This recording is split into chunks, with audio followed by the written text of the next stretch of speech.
Have you lost trust in yourself? Hello and welcome to the Love and Compassion podcast with Giselle. We believe that love and compassion have the power to heal our lives and our world. Don't forget to like and subscribe for more amazing content.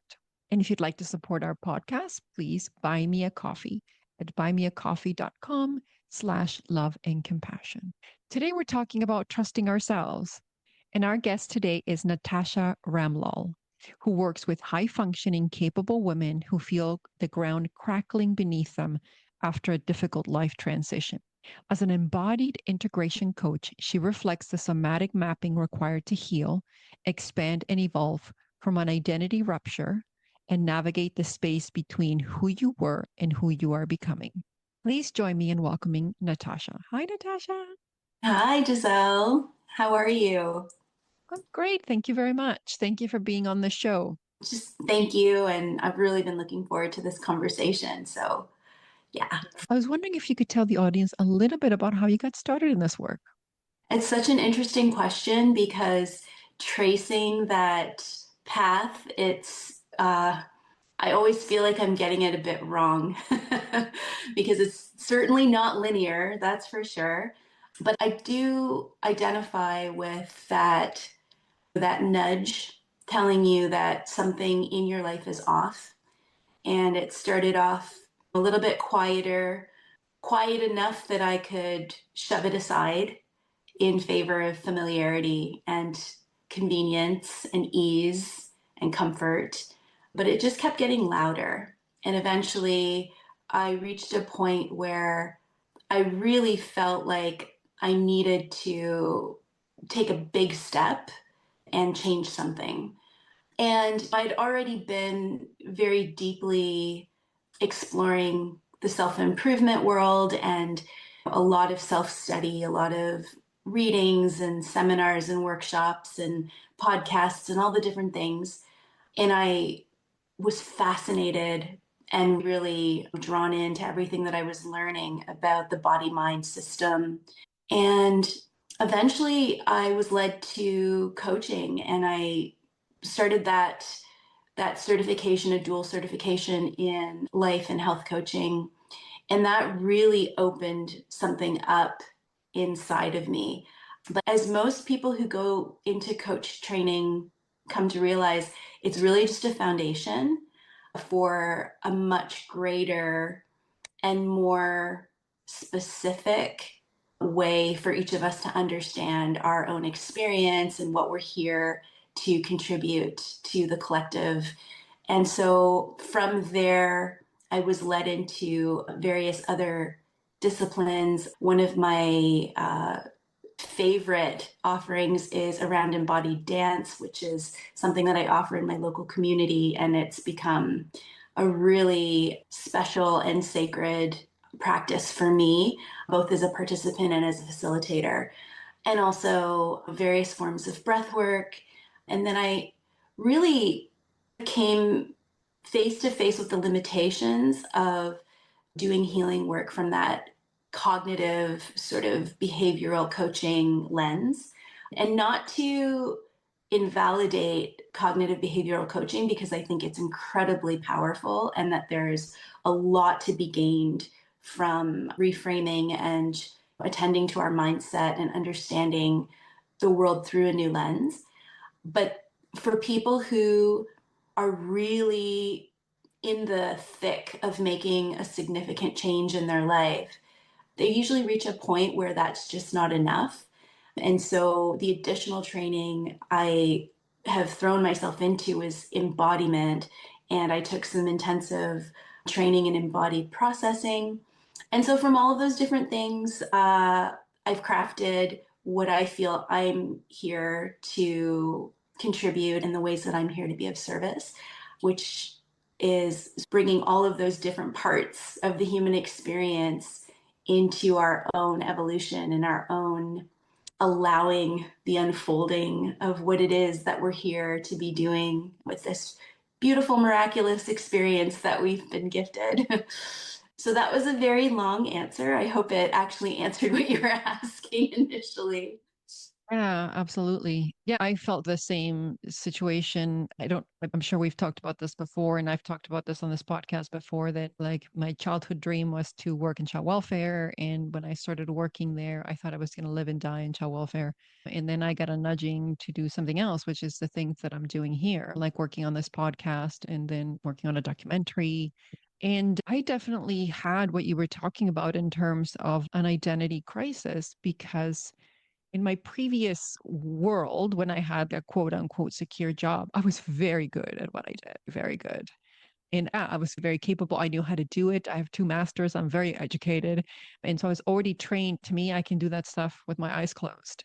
But stepping into this new environment of being a businesswoman and trying to drum up business and then trying to figure out what exactly am I supposed to be doing? Because it felt like the guidance was just one step, but there's just take the step or take the step. And there's no clear direction in terms of like, where am I going? And so I definitely felt that. And it's still lingering on in terms of feeling that I don't know what I'm doing. And it feels so uncomfortable to not really fully be in that space where you feel autonomy, where you feel control. So, what are the things that you find in terms of when people go through that transition that helps them get through to the other side? That's such a great question. And I think a lot of what you just shared really hits the nail on the head in terms of coming from a place where you are very hyper capable at what you do. And the women that end up coming into my realm tend to be very high functioning, very self aware. So it's really a huge thing to do to leave that secure, familiar identity in favor of something that, as you so perfectly named, total uncertainty, and really diving into this sort of lack of clarity and guessing. And in some ways, it feels like we're starting from scratch. And yet, I think that the reason that we take that leap is because there's a deeper knowing that there's more in this experience. There's more that we're meant to be feeling. There's more that we're meant to be doing.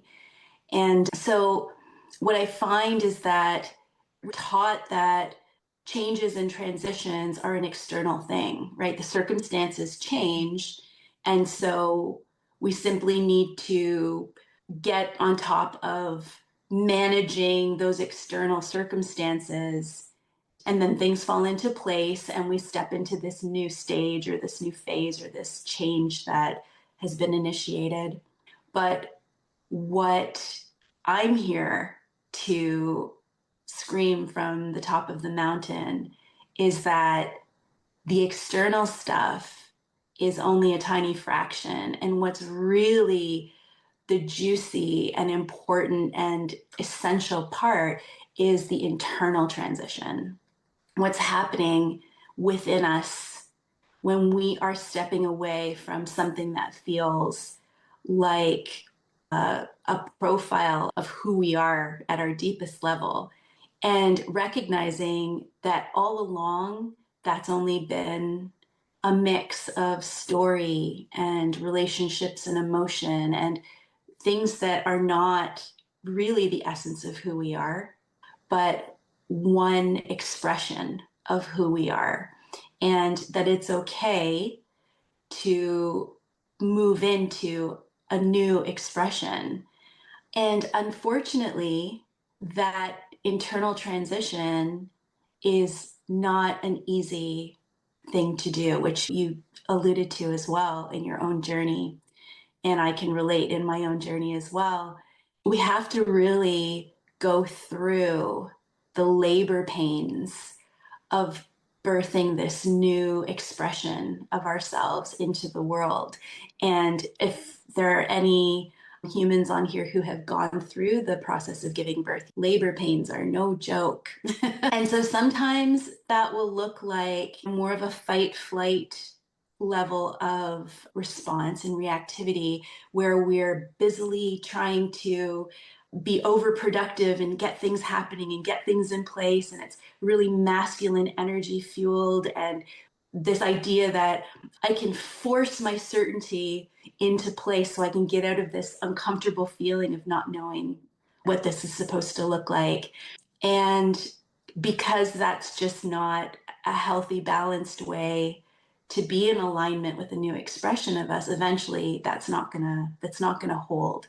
And then what will often happen is a period of sort of immobilization where we fall into this sort of dorsal vagal shutdown of the nervous system where we are exhausted and disorganized and not productive. And it feels like you can't even recognize the woman in the mirror because the person that you used to be, that very high functioning, hyper capable woman, just she seems to have left the building. And that is incredibly disorienting, especially for women who in the past have identified with being so capable and so high functioning. And so I think the most important place to begin is to name that's not a personal failure. It's not a character flaw. It's a biological imperative when we are going through a massive transition, like the ones that often accompany a midlife awakening or a relationship ending, like a divorce or a job collapse or a health scare or a chronic diagnosis. These are really big life changing things: grief, loss, losing a person that has been central to our life. Giving ourselves permission to be in that sort of uncertain, mucky place where we don't recognize ourselves, as you named, is deeply uncomfortable, deeply uncomfortable. But part of that is the judgment and that inner critic that's telling us that we're broken, that we are failing, that we are weak. And if we can replace that inner critic with a more loving, graceful, patient voice that recognizes this is all part of the process and that it's okay to be in this messy place. There's William Bridges, I believe his name is, refers to it as the neutral zone or the void, which is that middle ground between something ending and a new beginning being able to take root. So you have stepped away from what you were, but the new thing that you're becoming is not in clear focus yet.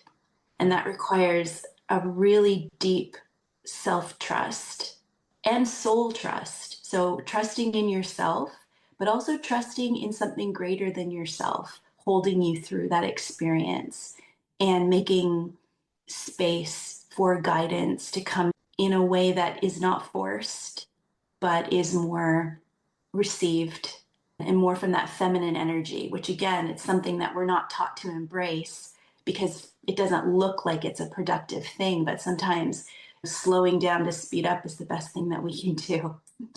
So I think that the major pieces, and that's why it's so lovely to speak with you, because this is so directly connected to the work that you're doing, that self-compassion and acceptance of our not showing up in the ways that we have previously defined as good enough, successful, functioning, or whatever labels it is, whatever labels we use to justify our existence and justify our worth, and just allowing ourselves the time and space, giving ourselves permission to just be in that messy neutral zone for a little bit. Yeah, I appreciate everything that you said. It takes an enormous amount of courage to, I want to acknowledge that because in my experience, I faced so much fear, right? As a person who had that security, and having that security meant that my family was taken care of and all of those things. And then to go to an environment where you have no idea what you're doing, you have no idea when things are going to change. And that was probably the most challenging part for me in my journey is the patience and the trust that things are going to be okay at the perfect time. And I think that's when I realized that I didn't trust. because I kept looking for the change. I'm like, okay, I've done all this inner work and I've worked so diligently and I'm meditating nonstop and doing all of these different things and taking all these different courses and doing all of the things that I thought meant that I was changing. And I have to acknowledge they did help me. Absolutely, they did help me. But I had an idea about how things should look like and when things should change. And that caused me so much suffering because there is that feeling that things happen to us like a victim mode. But at the same time, some of us who have that already on that spiritual journey know that we create everything. And so then there's the flip, which is like, okay, why am I creating this? And do I trust myself and trust the universe that it's going to pull through for me? Right? What do you believe are the fundamental things that lead to us losing trust in ourselves when we have a difficult life The transition? self-trust piece is so big. And I think for many women, it begins far further back than the moment where they step into a transition. I was actually speaking about this with a client last night. And if you grew up in a home where, and most of us did, where as you were beginning to feel some nudges of something that felt more aligned, whatever your caregivers were carrying in them that they believed was necessary to keep you safe would overshadow that alignment. And oftentimes there would be ruptures between what you were feeling and understanding about your experience and the messaging that you're receiving from your caregivers. And as young children, we have a vested interest in trusting our caregivers above all else because they really are a lifeline, right? If there's anything about my caregiver, the one who's responsible for keeping me alive, if there's anything about them that is flawed, then that's actually a threat to my own existence.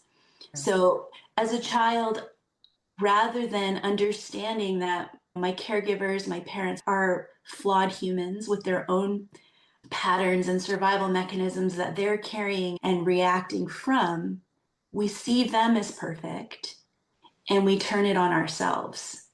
And we say, if there's a disconnect, the flaw must be within me. There must be something wrong with how I'm understanding my own experience.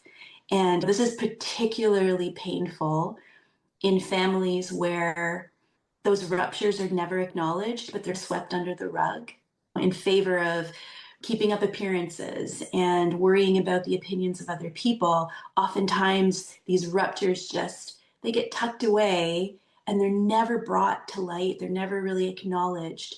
And so for a child, we turn that cognitive dissonance on ourselves and we say, oh, maybe I'm too sensitive. Maybe I'm making too much of this thing. Maybe that interpretation of my experience is deeply flawed.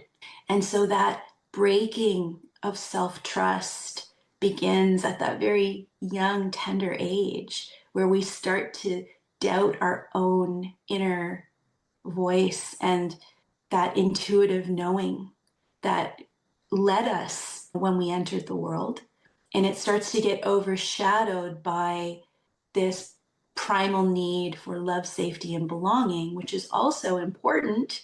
And then we start to reference the external world, the messaging of other people, the expectations that others deem make life worthy and allow you to deserve your existence. And we really start to focus on relying on those external reference points. And so when we get to that place where the nudge to make a change is so strong that we can't deny it, part of that identity rupture is really having to reckon with that self-trust that has been breaking down over a lifetime, really. And so, along with rebuilding sort of a new evolved identity, along with that is rebuilding the self trust that's required to fully step into it. I love that. I'm so glad you said this because it really resonated with me as a child. I was really empathic, really empathic. I could feel the emotions, but to me, it didn't make any sense because what I could feel and what was being expressed didn't match. And I acknowledge that my parents did the best they could, but I was gaslighted all the time until much, much later in life when my mom would say, "Oh, when you were little, you were like my voice. You said all the things I didn't want to admit or acknowledge." So I can see how I surrounded myself later in life with people that gaslighted what I was picking up. It was always shut down. And so I can understand how I lost that trust in myself, but I didn't realize. I was not aware until going through this journey. It's, oh my gosh, I don't trust my inner knowing. What helps us rebuild that trust when we've lost that trust in ourselves? It's such a great question, too. And earlier in our conversation, I mentioned self trust alongside with soul trust. I think that is a really important piece that in those moments where we feel like we don't know what's coming, we don't know what step to take, it can feel incredibly lonely. And we feel as though I don't know where to turn or where to look for guidance because I feel so alone in this experience. Even the closest people to us, our spouses, our best friends, our siblings, our children, they can't understand it at that fundamental level of identity rupture because it really is so deeply rooted in something that is very difficult for any other person, any other human to understand at the level that you require in those moments. And I think that a spiritual anchor, and I don't want to classify that in any particular way because I really do feel as though there are so many different spiritual anchors that are impactful and effective, and it's so nuanced and it's so individual. But to loosely define what I mean, a soul trust that there is more to us than this human experience of our identity that we are trying to navigate. And if we are able to rely on a force or something that is holding us through that really challenging, messy middle, I think that we can find a place of deeper trust and surrender and patience. And I do think that the more that we let ourselves open up to that, the more the more comes into our life to confirm that's the right orientation.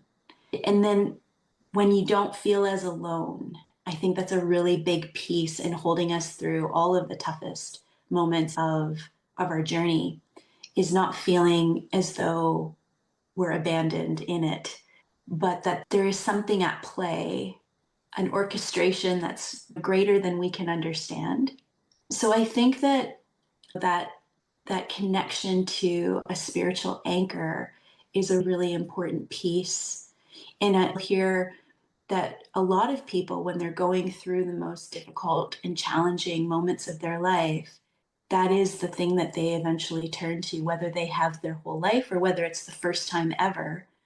We get to that place where we recognize we can't navigate this journey completely on our own. And we need faith in something. Mm. And often that is the missing piece. I was reflecting on like my own journey in terms of my relationship with God, source, universe.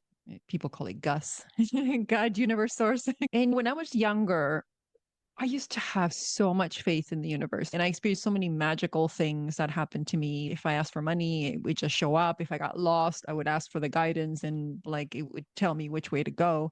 I don't know where along the way I totally lost that. I think I experienced heartache. And the thing that I reflected on is if you didn't trust the people that were supposed to take care of you to take care of you, why would you trust some random universe, God source that you can't see or feel? It makes it difficult. And what I noticed in my relationship with God Source Universe was that it was never enough. So, for example, I would ask for a sign, it would give me something, and I'm like, not enough. Give me more. Not enough money, not enough of a sign, not enough of a whatever. And what that ended up happening was that's what I was creating. I was creating a situation of not enough, right? I really had to reflect on where did my relationship break apart and how can I start to rebuild that relationship? And part of the thing that I've realized is just how much credence and weight I give to the physical world, right? Because it has its real demands, right? Like, here's some bills, here's some things, here's some timelines, and all of those things. So, how do I embody my soul self, my higher self, my divine self, and still be able to meet the requirements that I need to meet without fear? In my relationship with fear in particular is really changing. I'm learning to love fear. I'm learning to appreciate fear, learning to acknowledge fear. Everything you said is so important. And I think that part of the work, and I often refer to it as a grounded expansion, because I think there's the two parts where we're grounded in the human experience while at the same time expanding into something beyond the human experience. And we have to find that delicate balance between the two things, because we're here for both. We're not here to just escape up into a connection with Gus, but also if we get stuck in the muck of being in the human experience without that connection to Gus, and I love that. So I'm going to keep using it because that's wonderful. We can really lose our sense of purpose. What does it all mean? What is all of this pain and suffering and challenge about? And so I think that is also a really big piece, is that understanding in our acceptance of something greater that is driving our particular human journey, pain and suffering is part of it, as much as getting all of our needs met and expanding and having these beautiful awe filled moments and all of that and all of that. And it's the whole package. It's the contrast between the two experiences of something that feels incredible and something that feels almost intolerable. And so a big part, like a really fundamental pillar in the work that I do, is radical acceptance. And radical acceptance does not mean that I'm okay with everything that happens and that everything that has happened, but it does remove me from focusing on it happening to me and keeping me in that victim mentality. It gives me a step toward empowered agency and understanding that if I can learn to be with my pain, and that's current pain, but also the pain from our past and our traumas and our patterns that resurfaces over and over again. If I can learn to be with that and understand that it is part of me and part of what makes me and part of what I'm here to grow from, and it's here to help me learn more about myself, and it's here to inform that next expression of my identity. If I can learn to be with the pain, it becomes, there's a deeper sense of purpose that arises out of the suffering. And it's a really difficult thing to talk about, because if somebody is in the throes of suffering and challenge, the last thing they want to hear is that there's a purpose for this. Yeah. And at the Yeah. same time, you'll often hear when people have moved beyond that really excessively painful period, they look back and they say, I'm glad it happened. Or it ended up being so important to getting me to where I am now. And I wouldn't trade that for anything. And yeah, and I think that experience of going through something incredibly painful and finding purpose that is born of it can be it can be a very important piece in awakening to something bigger than just the circumstances of our pain. There's a part of me that likes to believe that we don't have to suffer. I like Michael Beckwith's perspective pain pushes until vision pulls. Clearly, I'm at the stage of my evolution where there's still elements that of suffering that happen, right? That's okay, right? My higher self, Gus, is choose it, love it. Even though I'm like, I give a side eye, I'm like, okay, thanks.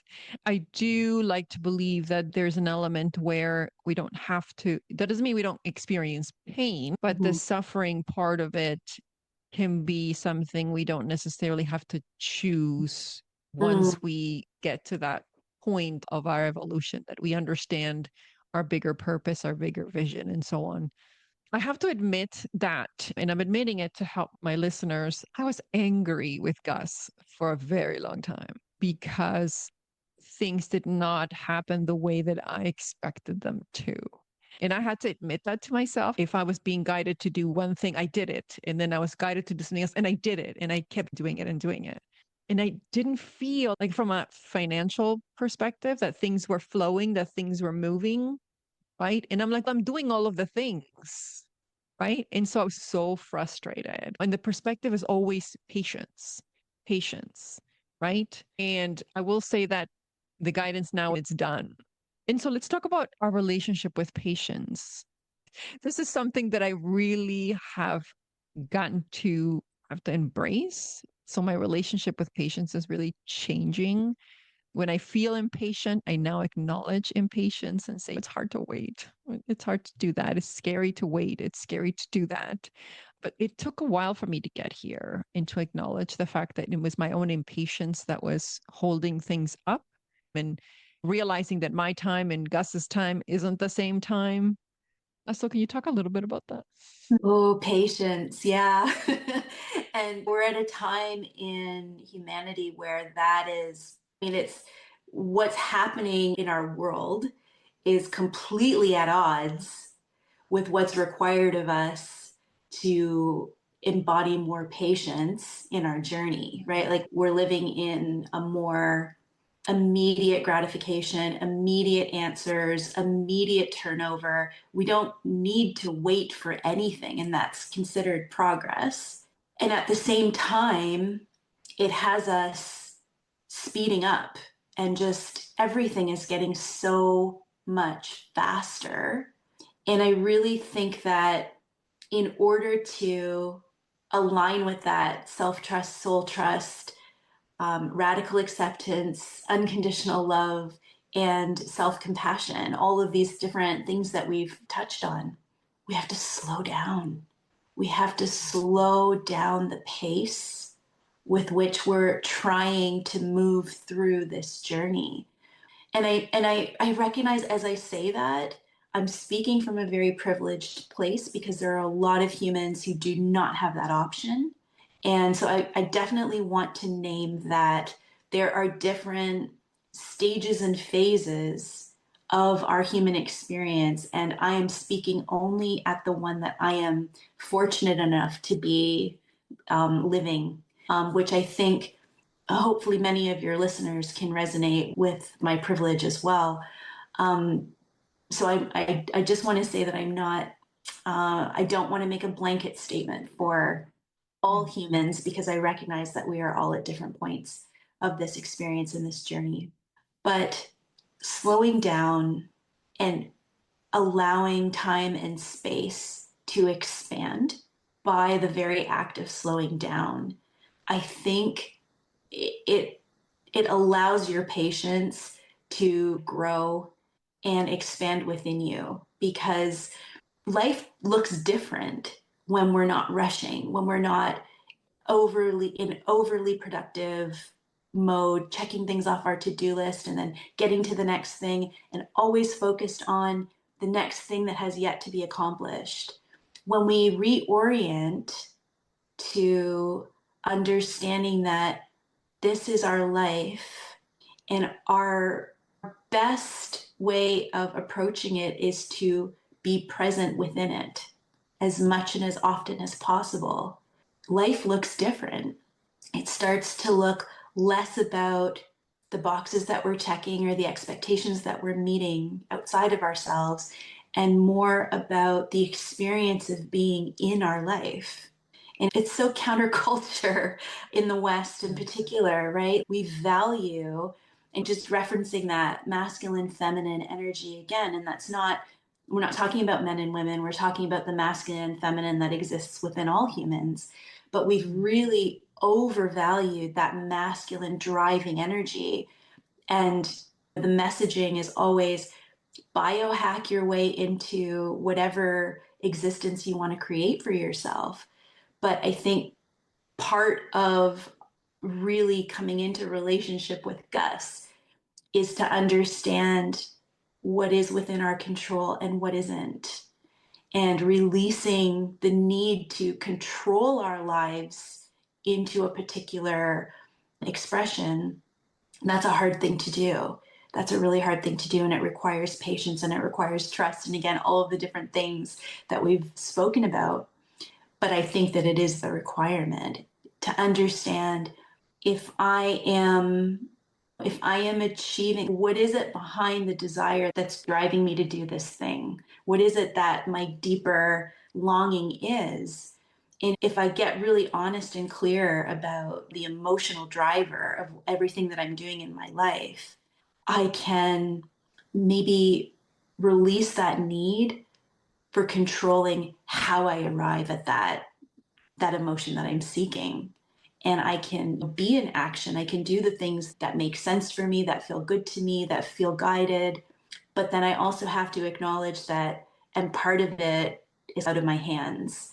I can do what I can do, and then I need to allow what is not known to me to unfold and be ready to respond to that with acceptance, with grace, with compassion, and with patience. So thank you for acknowledging the fact that you have privilege, because I think there are many people that feel like the pressure to make an income or the pressure to make different choices that may not always support the slowing down. There are many workplaces that still work in the same way of that constant, you have to grind it out, you have to kind of keep moving. And definitely even social media, people only post their successes. They don't post the struggles that happen along the way, the timing, the fear, every time they had to keep believing in the vision when nothing was showing up, and how scary that can be. People don't talk about the suffering that happens invisibly. There's a lot of invisible suffering that people don't acknowledge. And so it makes it difficult for us to say, hey, this is normal. This is a normal part of the process. I'm not doing anything wrong, right? And I kind of felt that when you were talking about the pendulum swing. So you go from a high functioning woman to the point where you're like, well, a lot of the time you spend meditating. And so you do kind of have that pendulum swing. And so it's really interesting to see how our society isn't created to have that slowing down, that go slow to go fast. What advice would you have for women that are doing the work, working towards embodiment, but aren't seeing the results just yet, and how they can stay at that courage and that self trust? Yeah, that's a tough one. But something that I come back to in my own experience is I'm often redefining what those markers of success are for me, because part of the impetus to make a change in the first place in my life, and for me, it was more of a choice than something that was forced on me. So I'd like to name that's also a different experience for various women and different identity ruptures and transitions that they're going through. But for me, part of the impetus was that I don't want my life to be like this anymore. And so if I'm comparing my success in the new iteration of my life with what I deemed successful when I wasn't happy with it anymore, then there's a misalignment there. And I need to really think about, what are the things driving me to be different? And have I met those markers? One really big driver for me was that I wanted to be the owner of my own time. That was something that felt really core to my values, because I wanted to have the time and space to make the choices for how I spend my time. And so, in many ways, I have successfully achieved that. Now, the trade off is that, oh boy, I'm the owner of my own time, which means I have to use it and I have to use it well and I have to get all of my needs met, and it's all on me. And so there is definitely a trade off. And as you said, the invisible suffering of that is absolutely real and felt. But is it worth it to me? It is. And so I keep going. And if it wasn't, if at some point being the owner of my own time was not worth what I was needing to sacrifice in order to have that trade off, then maybe I would reorient and choose something different. And maybe I would say, maybe my path doesn't feel aligned anymore. I thought that this was what I was supposed to be doing, but something is not aligned with those values that led me to make the change in the first place. Let me renegotiate and see if maybe I'm meant to be moving, pivoting slightly, changing the trajectory a little bit. But for me so far, when I check in on those markers and I get really honest with myself, I can say so many of the things that caused me to make a change in the first place, I feel successful by those markers. And that keeps me going. And that helps me to have whatever it is that I need to stay on the path and to keep doing the invisible suffering that comes along with it. Yeah. So when I think about my own journey, I also really resonated with what you said because I did the exact same thing. I used to use the old ruler for my previous job to apply to this one and say, this is what it should look like. And that caused a lot of suffering. I had these old markers from a previous life where I was very successful. And so to go from being someone who's very successful, high achieving to somewhere where it's like crickets, right? It's a lot of work to get sporadic things, right? And so for me, it was like, I don't know what I'm doing. I know that the path isn't to grind it out more. Well, I've had to change how I measure success.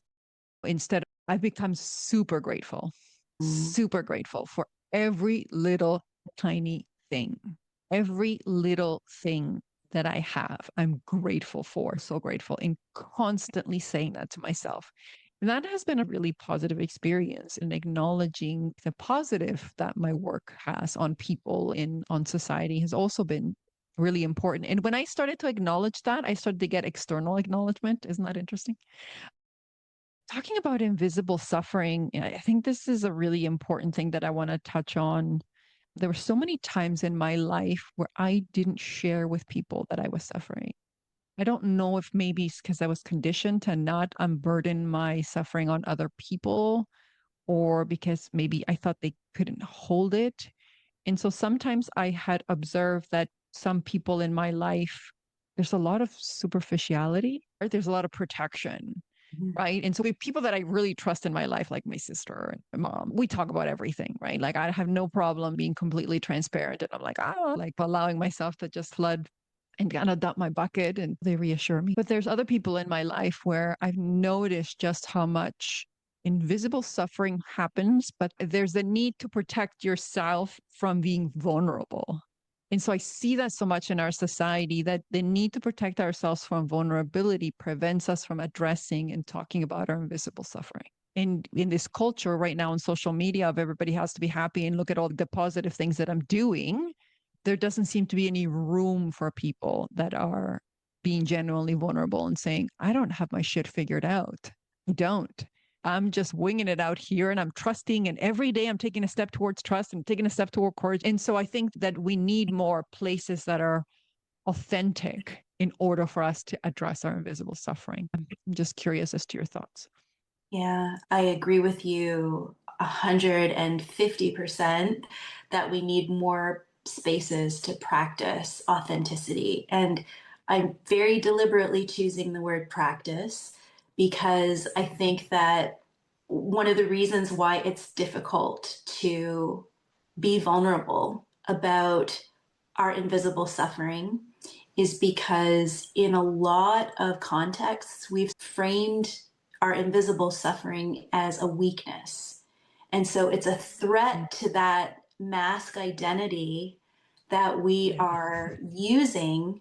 And as we're talking about identity, and that is the armor that keeps us safe in the way that we move through the world. So any threat to that armor feels very dangerous. It feels like a threat to our love, our safety, our belonging. And so, yeah, it's not going to be easy for us to be transparent and say, hey, I'm really having a tough time with this thing. And it seems like nobody else is. And it's just me. And so I'm thinking there's something really wrong with me that I'm not able to figure this thing out. But I think that if we are able, and one of the things that I do is I facilitate groups of women in this work of practicing our authenticity, because when we gather and we are able to establish a level of trust and safety within a particular group of women, and I work with women, but I think that this work is absolutely just as important for men as well. But when we're able to gather in those spaces and practice being authentically vulnerable and being accepted rather than rejected in that vulnerability, it helps us to rewire the parts of us that have never felt safe to do it in the past or in the other external circumstances of our life. And over time, as we practice that and we are accepted in it and we rewire those parts of us, we are able to start taking that authentic self into new spaces where previously it would have felt far too scary, far too dangerous. And I struggled with that for a long time. And eventually I came to a place where I realized I don't need to be seen in every space that I inhabit. Ooh. Yeah, but I do need to be seen in some of the spaces that I inhabit. And Mm. so that was a really important distinction for me. And when I free myself from needing that in all of the different spaces, it allows me to actually be present with what I do gain. And there's always a gain, like you were talking about gratitude. Yeah. When we reorient to noticing all of the different things that we're grateful for, it works in the same way. When we reorient to being present with what is true in any particular moment, in any particular group of people, there's always something. And if there's nothing, then that's definitely a situation that we don't need to be putting ourselves in at all anymore. And if there's a situation that is so toxic that there's absolutely no glimmer of something beneficial for your soul, there's no need for you to be in it. But I think in a lot of spaces, we don't let ourselves see the beauty and the benefit and the goodness that's there because we're looking for something that it's just not the right place to find it. So powerful. I totally resonated with wearing the mask of failure. There were times when I was too afraid to be vulnerable because I didn't want to be seen as a failure. Because I was so high functioning, for me to fail at something, because Mm-hmm. I derive my personal value from my high functioning. That's how I was valued and acknowledged in my family circle. Oh, The yeah. fact that I was high functioning made me lovable. It made me acceptable in a place where I never felt like I belong. And I also love that you mentioned the fact that there's going to be spaces where you do not maybe not even get that because there are spaces where I do not feel like I fit, that I do not feel like I resonate with the people. So it's difficult, the interplay of saying, okay, how do I show up here in a way that acknowledges your presence while I'm still trying to be there for myself and not put you first instead of me. You know Yeah, what I mean? I do. Yeah. Yeah. And I think that what you're sharing is it's so real. And I also think it's not like a one and done. And so the way that I phrased it before, it may have sounded like, oh, I fixed this thing and now I'm all good. I'm just seeing the good stuff. And that is so not true. But it's an ongoing practice. And some days it's in my best interest to choose not to go, not to attend it, not to be there because I'm in a place where I'm feeling too tender or I need to be surrounded by the people who really do see me. And so I'll step back in those cases. And then there's other days where I feel really bolstered and I'm able to enter those spaces and I'm really able to gain value from being with people who don't necessarily resonate at the same vibration as me or see me as deeply as I would love to be seen. And so it's a day to day negotiation and an understanding of myself and what I need in any particular moment, and recognizing that my human experience is never static. I'm always up and down. My cycles, my hormones, my moods, the circumstances of my life and my relationships and the world around me. And I'm like a different version of myself from second to second. And so letting myself be flexible also in all of those different spaces. And I think that was part of the thing of recognizing that, oh, okay, authenticity doesn't necessarily mean that you have to show up and be 100% authentic in every way with every single person you know. It's just not a realistic or even a desirable way for me to live my life. That would be exhausting, actually. If I think about it, like, I don't think I have the energy or the capacity to do that. But understanding myself enough and feeling the embodied experience of when that's aligned and when it isn't, that work helps me to discern how to show up in a way that makes the most sense for me from moment to moment and person to person and experience to experience. And yeah. And I would say that's a truly compassionate approach, to be constantly checking in with yourself. It's so funny. I've talked to people across the world. People have had so many different experiences, and there's so many of us who want a world full of love and compassion. And we're trying to fix the world. Let's eradicate war, where we can't even do that within our homes or with ourselves. And so it's always important to start with ourselves. And here's what I can offer and I can give, so that then I can show up better for you. And if Mhm. I don't have it that day, it's better that I not come, so that I don't hurt you or I don't cause strife or bring more conflict. And so I think it is a very kind and loving thing to do, to check in with yourself and say, can I show up today and just truly be grateful for whatever they can offer and love it? Or maybe today I don't have it. And Mhm. that is okay. That is okay for me to do. Yeah. And I think that's truly loving. Which goes to my next question, which Mhm. is, what is your definition of self love? Self love is such a good question. My definition of unconditional love is acceptance without judgment. And so self love would be self acceptance without judgment. And that, I think, is a really big ask. It's a really big ask. But I do think that orienting toward that acceptance of all the parts that make us and all the experiences and all the shameful things and all the disgusting things and all the aggravating things, it brings us into a level of wholeness that's very healing. I love it. Last question. Where can people find you? Where can they work with you? What do you want to share with the audience? I'm not a big user of social media. I'm not exploiting that as well as I probably could be.